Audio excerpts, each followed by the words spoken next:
Hello everyone and welcome to today's learning session, Forest and REDD Plus Highlights from COP22, organized by WWF Forest and Climate. Thanks for taking the time to join us. My name is Emmeline Gasparini and I am a Program Associate with the Forest and Climate team.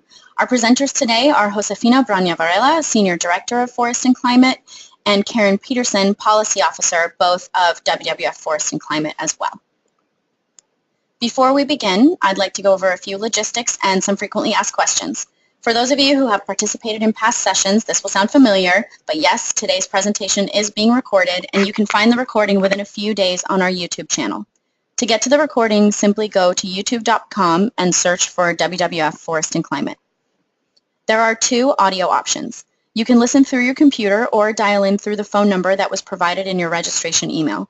It's important to note that if you experience audio difficulties while listening through your computer, those are sometimes caused by having too many browser windows or programs open at once. So feel free to close some of them, which usually solves the issue, or you're always welcome to join by phone.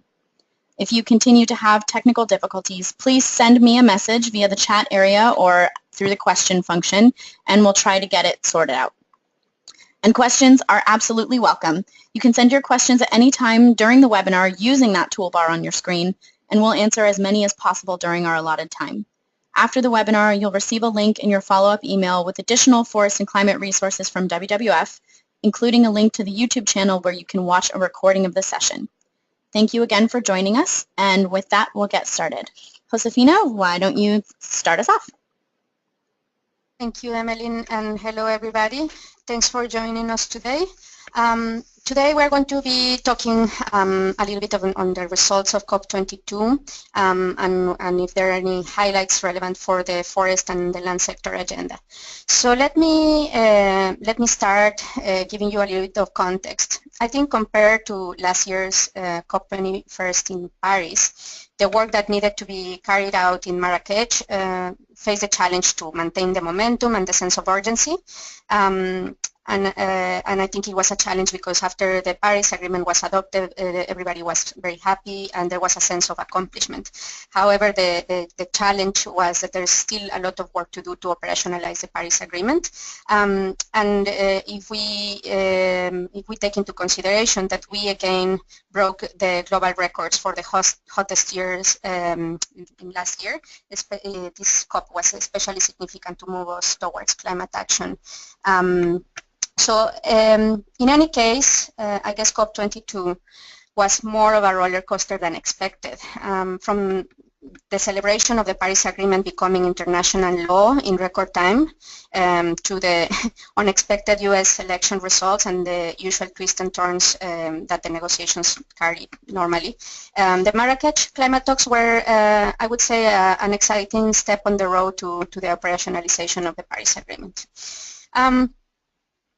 It's important to acknowledge that although after the US election results were announced, the atmosphere at the conference was tense and people were concerned since the new administration had a different view on positions on climate change. However, I think the moment in which the results were announced, the fact that the climate community was gathered together, helped us unite and help negotiators to take in their stride and get the work done. Next, please. So let's take a moment to reflect on the status of the Paris Agreement. I guess many of you know that the Paris Agreement has entered into force, but let me explain this graph on how this happened. I guess it's important to remember that in December 12, in 2015, 195 nations agree and adopt the Paris Agreement. After, there were efforts to get parties to ratify as soon as possible to maintain the sense of urgency. So in April 22nd last year, during Earth Day, several small countries ratified and signed the Paris Agreement in a ceremony in New York. However, because there were small nations, you can see in the graph that the level of, or the percentage of emissions was very low, almost imperceptible. Many efforts, including bilateral talks between countries and collaborations between nations, managed to get us to September 3rd, where China and the US, the world's two largest emitters, actually ratified the Paris Agreement. So you can see the bump there in the graph in terms of emissions. That helps a lot to get us closer to the threshold of 55% of emissions to get the Paris Agreement ratified. Then if you see in October 2016, several countries ratified the agreement, and that's where we crossed the 50% of global emissions threshold. So with that, we had what we needed in terms of starting the process of getting the Paris Agreement to force, and in November 4th, it's when the Paris Agreement enters into force with 100 countries having ratified, covering around 69% of the global emissions. This followed the procedure of waiting for 30 days after the date in which we cross the threshold. And this get us just right in time to enter COP22 with this time record in ratifying the climate agreement. So I think this was wonderful. This is unprecedented, and this is something to celebrate. But now in Marrakech, the resolve of nations to fight climate change didn't stagger at all. And actually, many nations clearly restated that they are in this for the long haul. And there was a proclamation, it was a Marrakech Action Proclamation launched and adopted by countries. This proclamation, we're going to talk a little bit about it later, but I guess it's important to say that it highlights extraordinary momentum on climate change worldwide and in many multilateral fora, and declares that the momentum is irreversible and driven not only by governments, but by science, businesses and global action of all types and at all levels. So I guess the momentum has been encouraging on several fronts. 11 countries, including Japan, Australia, and the UK, ratified the Paris Agreement just as in the next days of the conference, as the conference started. And in fact, we ended COP22 when 112 countries covering nearly 79% of global emissions ratified the Paris Agreement.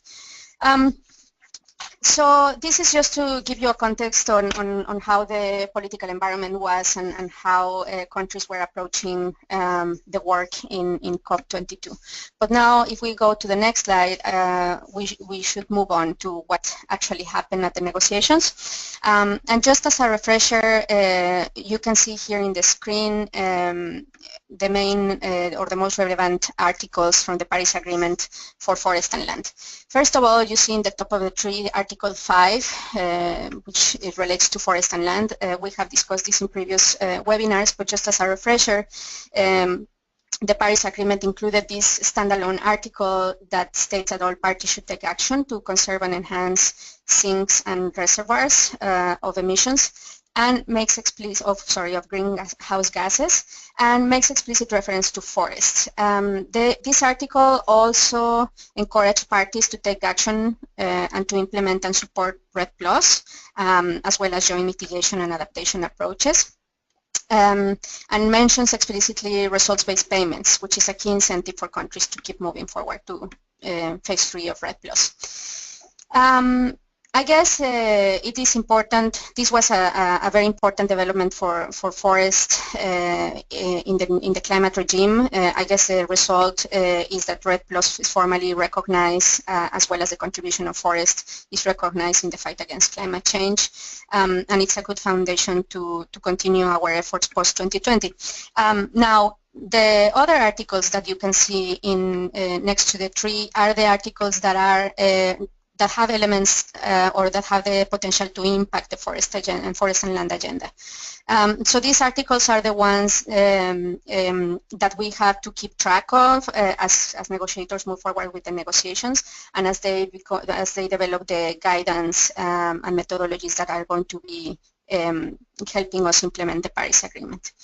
So if we remember, when the Paris Agreement was adopted and the Article 5 was included there, there's no more specific negotiations on forest and land for the time being.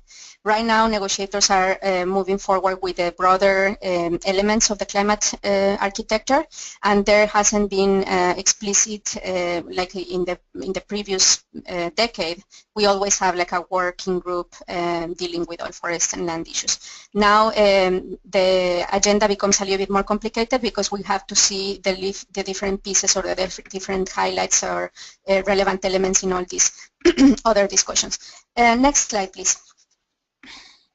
So let's look at what happened, the main outcomes in these articles or in these discussions that are potentially relevant for our forest and climate agenda. Let's start with the topics related to Article 4 of the Paris Agreement, related to mitigation. These discussions are carried out under the ad hoc working group on the Paris Agreement, or APA. And this is the body of the convention that now deals with issues that have to do with the Paris Agreement.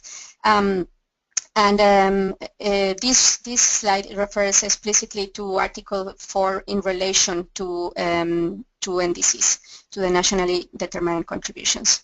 So for us, it's important to follow the discussions that are related to features, information, and accounting in the context of NDCs. Parties had limited time to discuss, but they have discussions around these topics on features. There was a debate on the need for further guidance. We saw parties debating what features means, although there was agreement on features being something that will show us how NDCs should be looking like, and shed some sort of light in terms of creating some consistency among NDCs. Many other countries really highlighted that the Paris Agreement already specified features for NDCs and questioned the need for further guidance. So nothing definitive here. We'll have to keep following the discussions in Bonn in May. Now, regarding information for NDCs, there was also this discussion about, I guess, the differentiation between accompanying information for the clarity, transparency, and understanding on NDCs. That means information that is provided ex ante to try to clarify the context of in which NDCs are submitted, and differentiation with respect to information relevant to the transparency framework, which is related more to negotiators don't like this word, but more like reporting or tracking of progress. So information that could be provided ex post. So again, nothing definitive there. There are very nascent discussions on what type of information. However, there was also a discussion on the need to provide some common elements for all countries to provide this information with regard to common elements. But there was a disagreement because many other countries were saying that the having common elements and trying to standardize the information will contradict the spirit of the NDCs being optional and voluntary. Now, in terms of accounting, we are referring obviously to emissions and removals. Parties discussed the context of accounting, like they highlighted the need to understand the meaning and purpose of accounting as they move forward with the development of guidance. I think there's the need to really take a moment to understand for what are we providing these guidelines in terms of accounting, what it would be for, what is the purpose of having this accounting of emissions and removals. Many countries highlighted the need to or the necessity to promote flexibility in accounting frameworks to accommodate different national circumstances and capacity levels.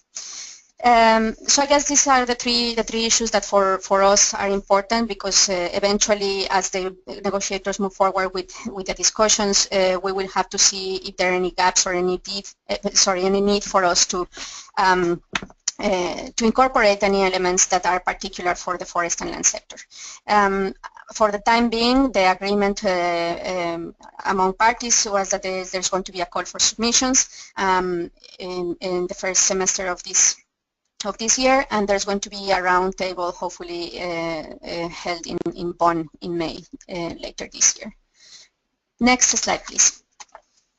So now the second key topic to track and to follow is Article 6. Article 6 that relates to cooperative approaches and the Sustainable Development Mechanism.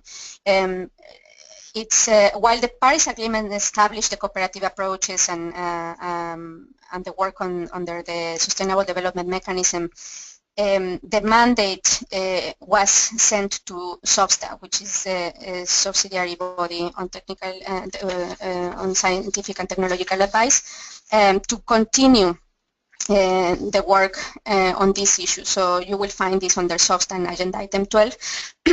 And what is, I guess, more important for the Forest and Land agenda is to follow the discussions on Article 6.2, which is related to the guidance on cooperative approaches, including the guidance to ensure that double counting is avoided.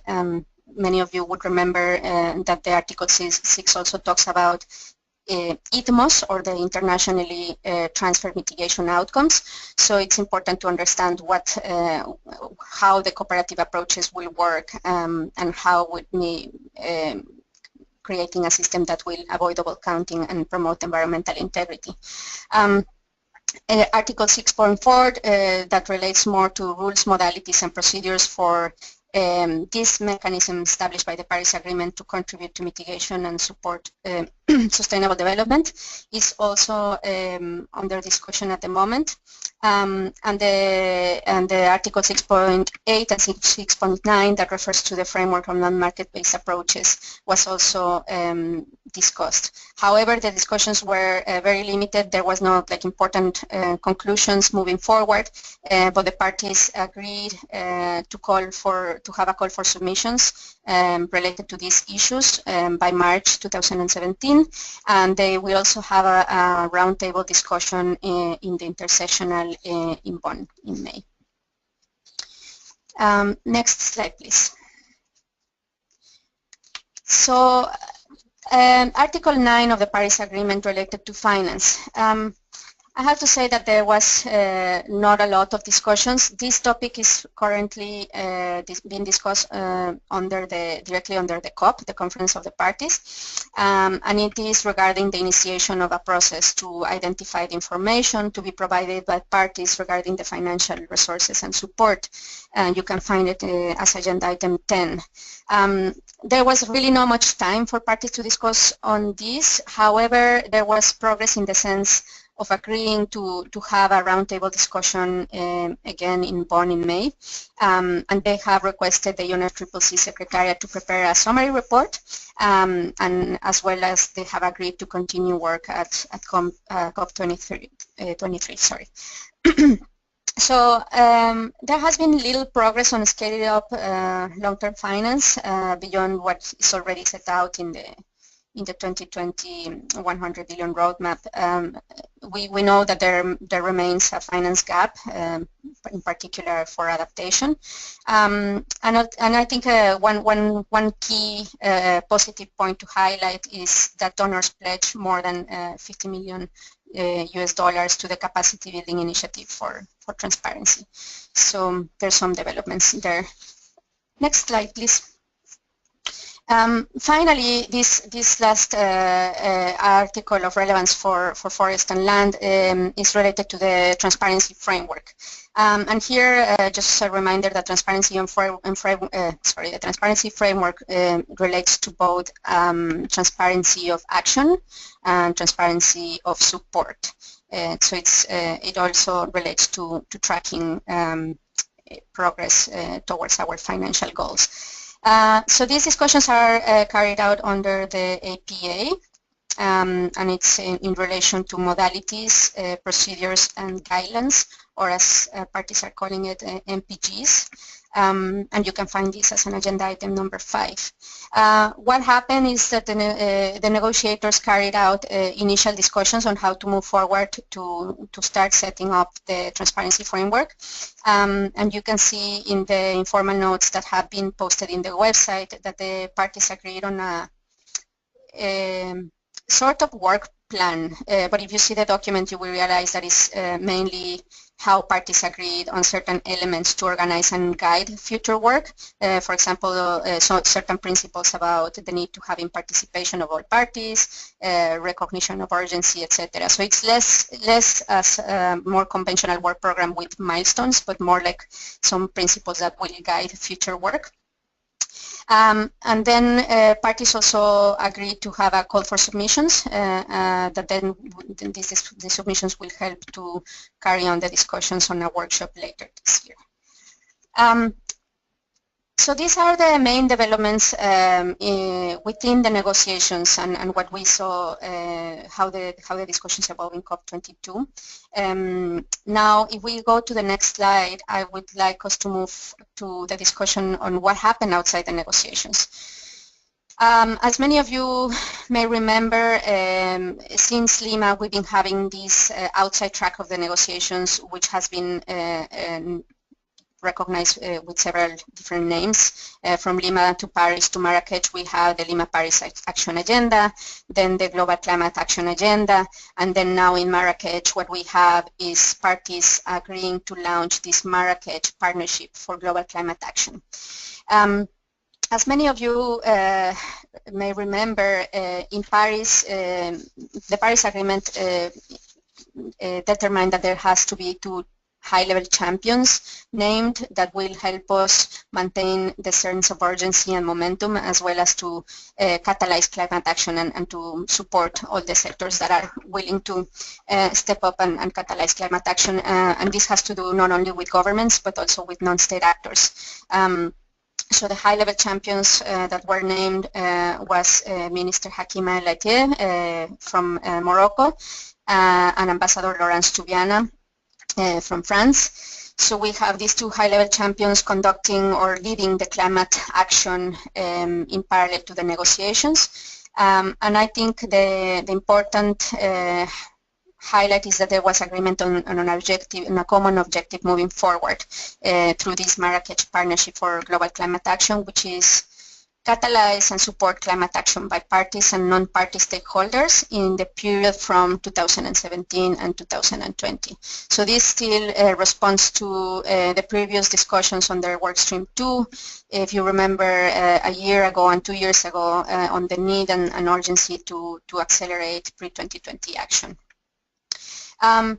So what if you go and see the document of the Marrakech Partnership for Global Climate Action, you will see the spirit of maintaining the momentum. And there are some highlights about nothing can stop global climate action. We must all go further and faster in delivering climate action before 2020.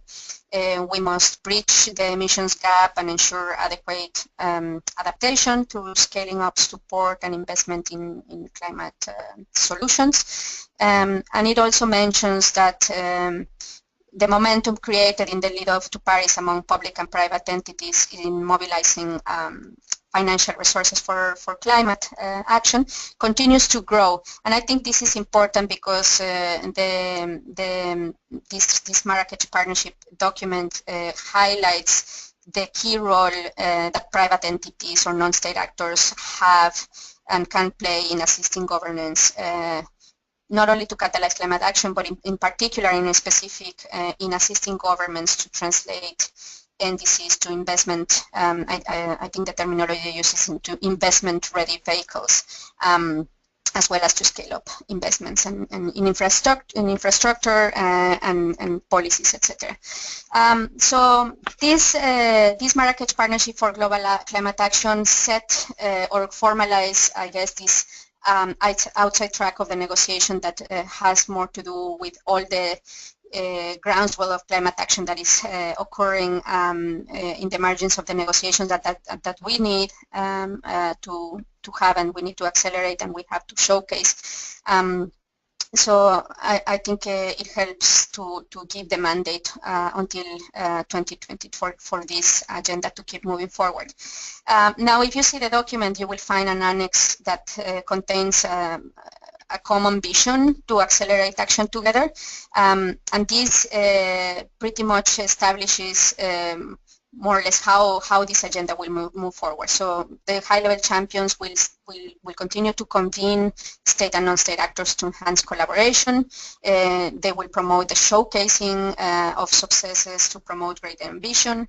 There will be reporting achievements and options to enhance action in the margins of the COPs, and there's also going to be efforts of tracking progress through the Nazca portal. Nazca portal is a non-state actors zone for climate action that was launched in Lima in COP20.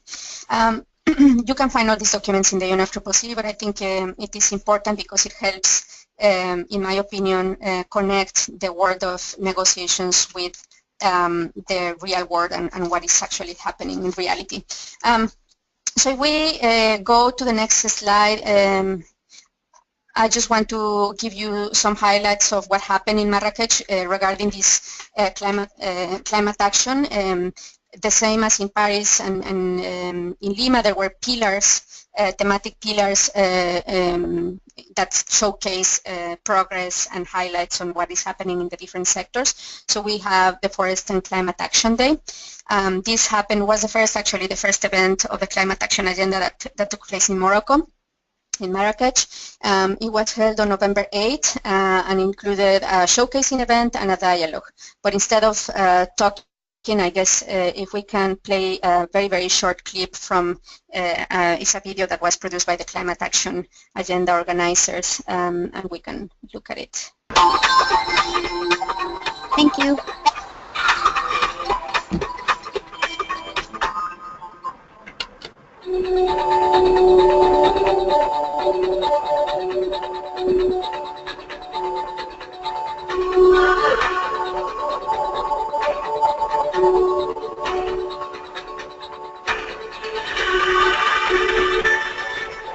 We are here in Marrakech celebrating progress around forest. Last year we had the adoption of the Sustainable Development Goals and the Paris Agreement, both of them recognize forest.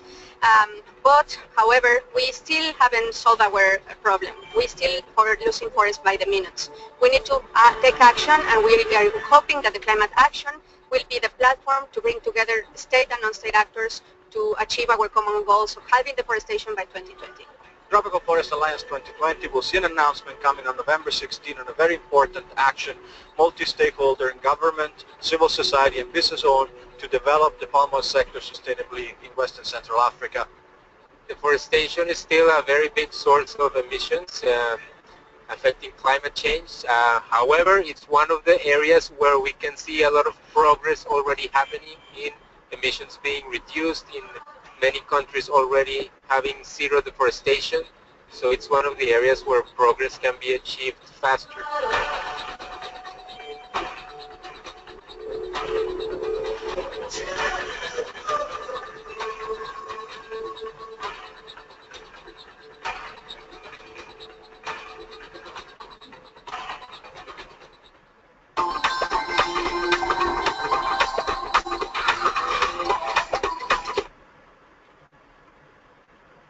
Thank you, Jenny. We can come back to the presentation. And can we go to the next slide, please? The forest pillar took place the first day of the negotiations, on November 8th, I think it was the second day. So it was not in the high-level segment of negotiations. So what happened is that a group of countries, multilateral organizations, civil society, wanted to really bring attention to the agenda and came together to organize the Forest and Climate Ministerial event. So this took place the following week on November 15, and this event had a high-level participation, and there were key highlights, key participants from governments that showcase the progress and continued commitment at the highest level. There were countries important for forests such as DRC, Indonesia, Brazil. There was also concerted efforts and public-private collaborations showcased during the event. For example, the Regional Platform for Sustainable Development of Oil Palm in Africa was highlighted and later launched in Marrakech, I think, a day after. We also saw continued commitment from donor countries to keep supporting the forest and climate agenda, including the $200 million for the Central African Forest Initiative, or CAFI. And there was also civil society participation, and there was the launch of the second report on the assessment of progress in implementing the New York Declaration on Forest Goals. So this report is the second year that is conducted. It's a partnership between multiple organizations. And tries to assess the progress of on achieving the goals that were set in New York back in 2014. So if you haven't seen the report, it's very interesting and very useful to understand where are we standing. In Marrakech, the report was portraying the progress in general in all the goals, but it also launched a special report on progress on private sector commitments. So that's the goal, the second goal of the New York Declaration, and was a very interesting report that was launched. This effort will continue to track progress, and this year the report is going to be focusing on the goal related to finance. So how are we doing in relation to finance? So I think we have the best of two worlds. We managed to get a pillar on the action agenda related to forests to have a showcasing event and a dialogue session, but we also got this ministerial event during the high-level segment, which was, I guess, helping to maintain the momentum.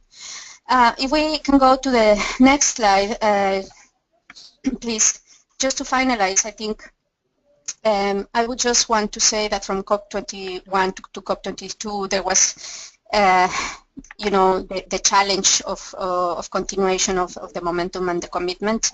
As I was mentioning at the beginning, I guess after Paris, it was difficult to, you know, there was this celebratory mode on the big achievements, and the risk of that was that people will forget the sense of urgency. But it seems what we have seen that there's a continued commitment from both governments and non-state actors to keep accelerating climate action.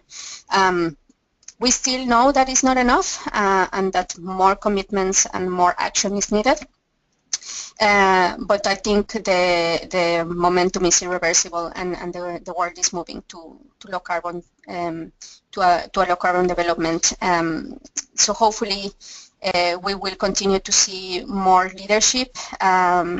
We know that forest and land are key components of these efforts, but there are other fronts that are other sectors that are acting. For example, there were several countries that pressed ahead with their long-term carbon reduction plans in the 2050 bad waste platform, which also see commitment from businesses and cities. And I think these pledges are becoming more significant as we know that cities and businesses are key for climate action, and more we will need to have their commitment.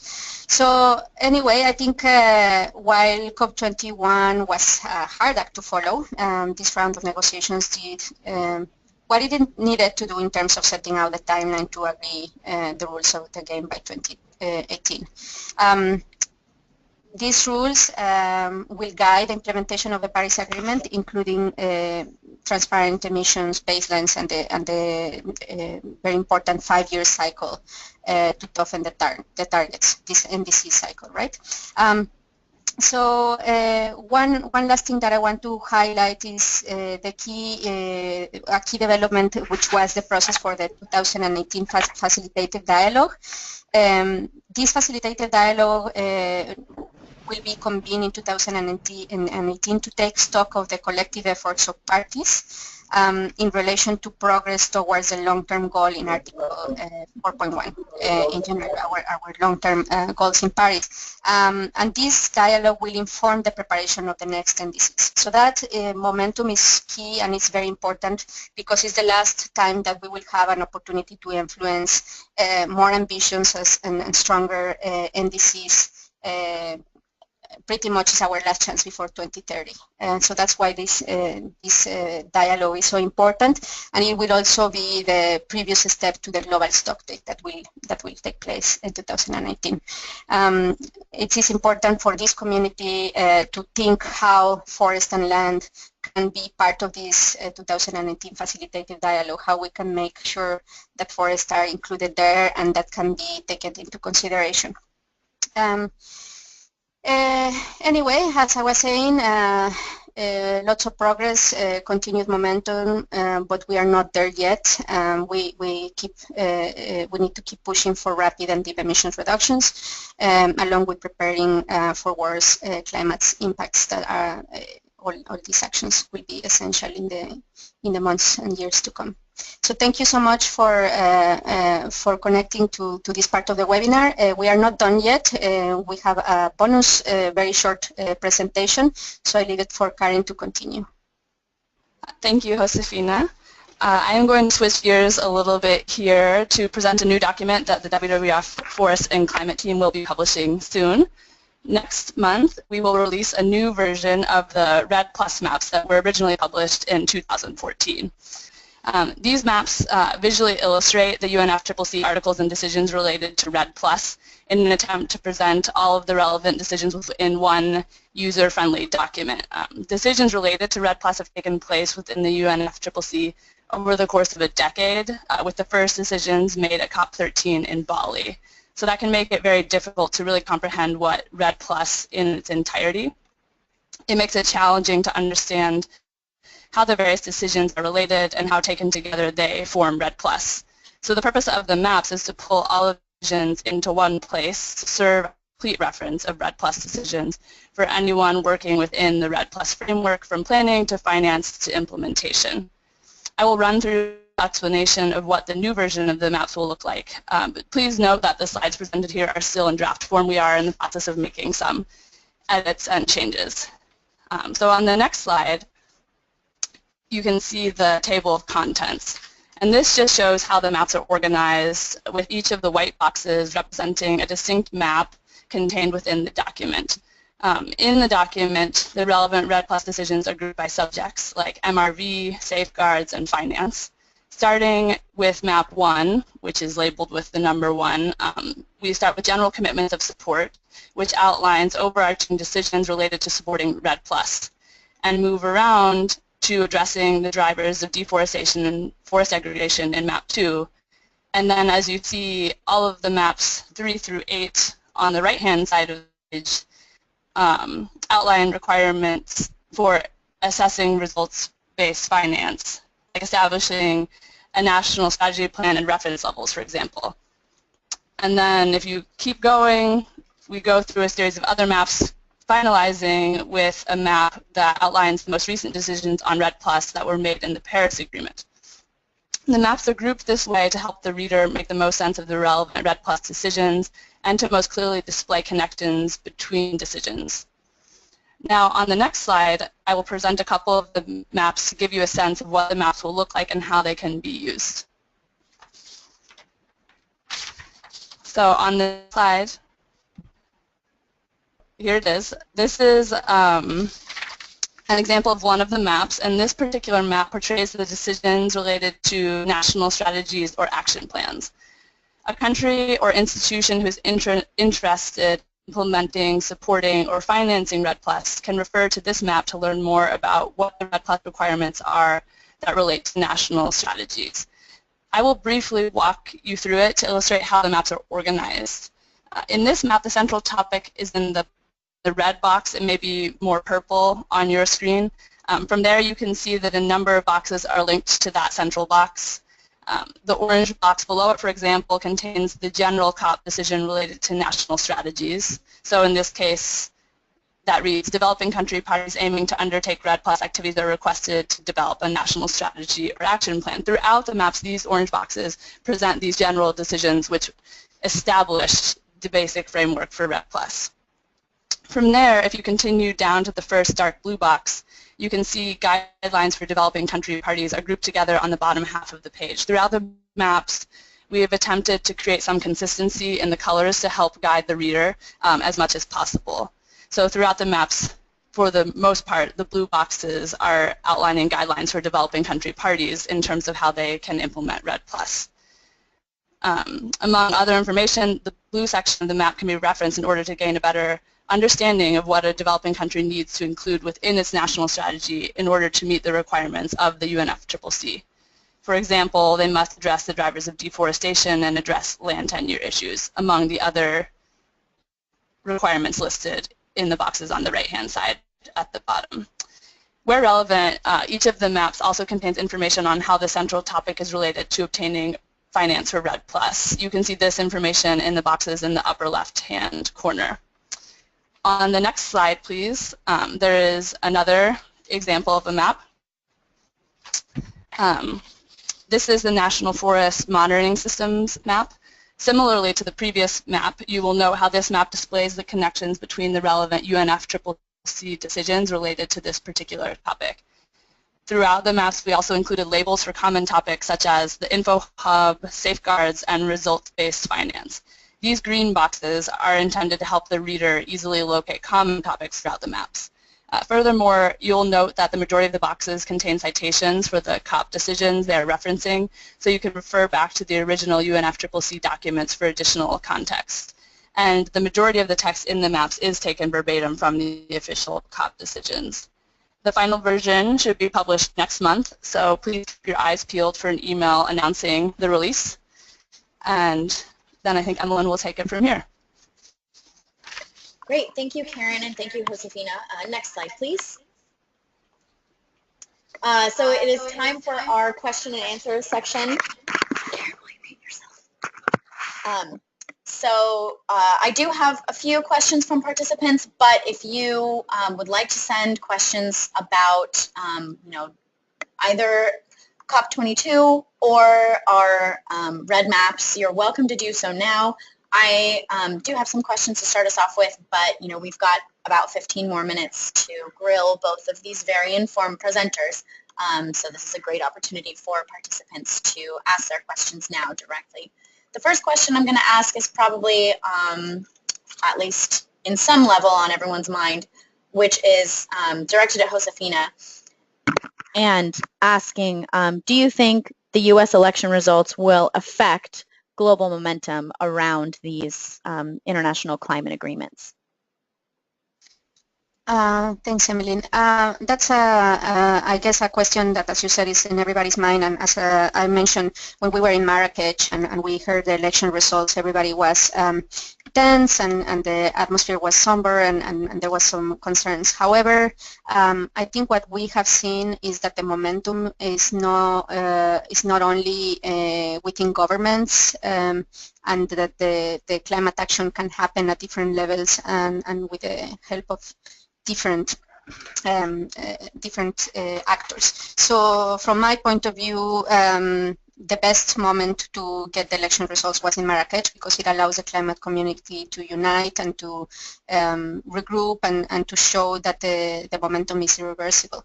So I guess regardless, I mean, it's important obviously to have the commitment of all governments and especially of largest emitters. But I think the momentum has permeated towards layers that are now independent on themselves. Like I was mentioning cities. Cities have been key actors in this last year showing momentum and showing commitment. Private sector, civil society, all the march around the world that we see in all these grassroots movements. I think we are in good positions, to keep moving forward.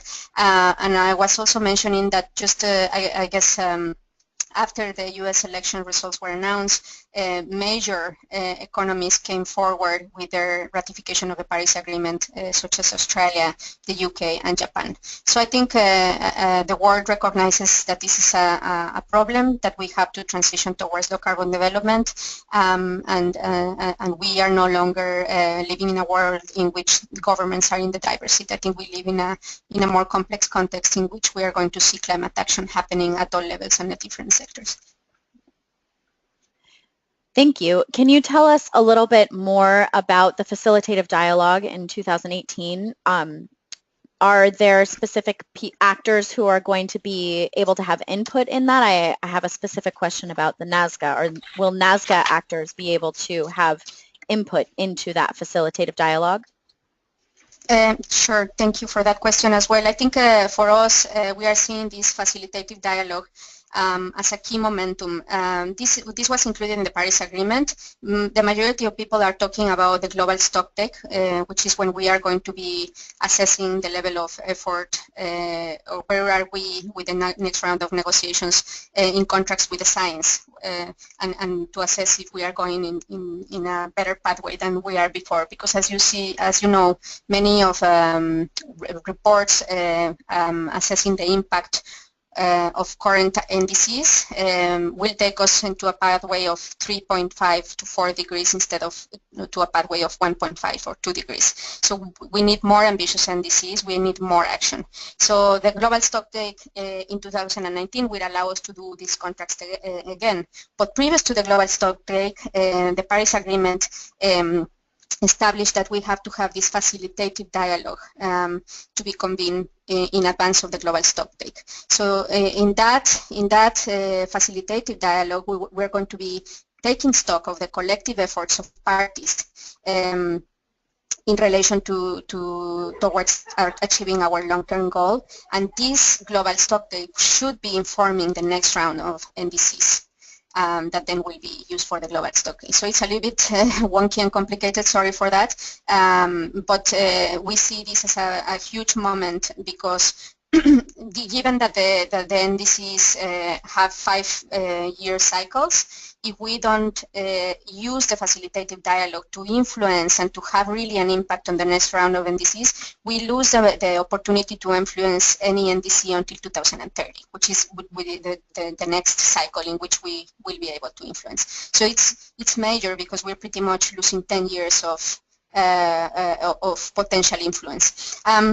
For the facilitated dialogue, the Paris Agreement, if I'm not mistaken, only considers parties participating. So it's not clear to me how the facilitative dialogue will take into consideration non-state actor input. So that therefore NASGA, it's not at the moment. There's nothing written, and I think parties will need to discuss more on how they want to conduct this facilitative dialogue. There's no rules, there's no guidelines on how this will happen, and parties have started to discuss this, but there's still question marks on how this will be developed. So I think it's a good idea to suggest and to try to influence that somehow non-state actor input should be considered in some way. Okay, thank you. I have another question here asking specifically about any important changes stemming from Marrakech related to forest monitoring systems. Is there any update you have on that particular part of the UNF Triple C process and decisions? Sorry, Emeline, you broke up a little bit. I couldn't understand the first part. Can you repeat? Yeah, so the question I have here is, which are the most important changes after Marrakech that are related to forest monitoring systems? Okay, yeah, so no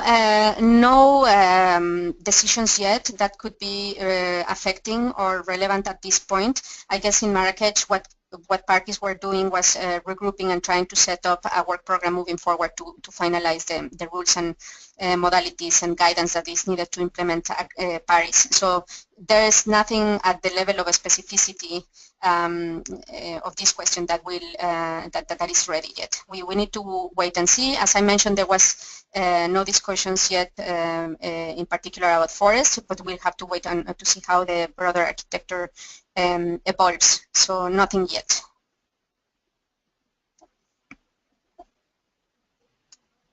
Okay, thank you. Do you think that that's something that might be a question that we'll have more information about after the bond negotiations, or is it something that will probably be waiting to be addressed until COP23? I mean, it is difficult to say. I will hope that we start looking at more technical progress in Bonn, just because we should not forget that the rules for Paris should be ready way before 2020, so we don't have enough time to keep years and years of discussion on this issue. So hopefully we will see significant progress in Bonn, but again, it's difficult to say because, you know, the pace of negotiations, it's always very uncertain. However, what I would say is the way Article 5 included REDD and forest, it really makes or highlights the need to take into consideration previous decisions. So what I would expect to see is, as the broader architecture evolves, that the decisions made on REDD and forest will be taken into consideration, and hopefully there would not be any inconsistencies between the decisions that have already made on monitoring and the ones that will be applied for or applicable for the whole regime. Great. I'm going to shift gears a little bit here. This question is a long one. What is the relationship between the UNF Triple C process on forestry and REDD+ and the voluntary forest methodologies from GHG programs like the Verified Carbon Standard, the Climate Action Reserve, and the Mandatory Offsets Program administered by the state of California? Yeah, that's a very good question. I think with the Paris Agreement and how we've seen the REDD rulebook and absorbed by the Paris Agreement, it's important to understand that the climate regime has a different reality right now. And although I think my point here would be that national governments will have to develop their strategies, the REDD strategies, and not only the REDD strategies, but in the context of the nationally determined contributions, to understand how projects and standards fit into their own national landscape. I think it will be more complicated the more and more we advance in this new climate regime to have standalone projects that are not folded into national accounting frameworks. Just because right now we have the umbrella and the guidance to have a one climate regime, right? So everything has to be now folded into national plans, not only for REDD through the national REDD strategies, but through the nationally determined contributions. And one of the things that we were discussing is that we have to talk about accounting of emissions and removals in the context of NDCs. So this makes or implies or starts, you know, throwing the whole development of carbon and forest carbon emissions and removals to be embedded and to be integrated into national accounting frameworks. So that's, for me, it's going to be key that wherever there are projects that are using these standards, that there's a clear communication with the national governments to make sure that these projects and these initiatives are taken into consideration and accounted for in the national frameworks. Later, as the discussions on Article 6 evolve, we will have to see how these collaborative approaches and these ITMOs, or the internationally transfer mitigation outcomes, evolve, and what are the guidelines and modalities that are agreed for countries to be able to transfer potential mitigation outcomes. But so far and until now, how things are evolving, for me, projects and standards will have to start opening a dialogue with national governments. Okay, thank you. I'm going to shift gears once again and ask a funding question. So apart from COFI and other isolated initiatives, how will forest countries find REDD funding, especially before 2020? So are there particular places they should be investigating for REDD funding, or methodologies or mechanisms that you think might be worth exploring? Yes, thanks for that question. I think one topic that we didn't touch in today's webinar is the Green Climate Fund. So in the Green Climate Fund, the results, the performance management framework of the fund already considers payment for or allocation of money and resources for forest initiatives. Within the COP22, well, actually in October last year, Ecuador was the first country to access Green Climate Fund finance to implement their national REDD strategy. They got around $42 million to start accelerating actions and implementation of their national strategy. So that window, so to speak, of the Green Climate Fund is already open, and it is definitely countries should be working with the representative in the Green Climate Fund to submit proposals, because the finance is there, the funds are available, the pathway to access the finance is ready. Now, the results-based payments window, there's no windows, but let's just call it like that. The results-based payments pathway of the Green Climate Fund is still not resolved. The GCF Secretariat is still working on guidelines to approve results-based payments for REDD+. And this is something that is under discussion in the Green Climate Fund board, and we expect to see significant progress in this year.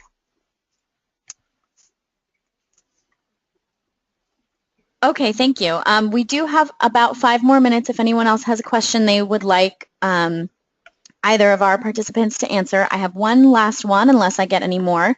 And that's just asking if you can touch on the balance within REDD+ between aspects of development and aspects of conservation, since you know, the term is used so broadly and it's a very diverse and flexible mechanism. Asking if you can just speak to that a little bit.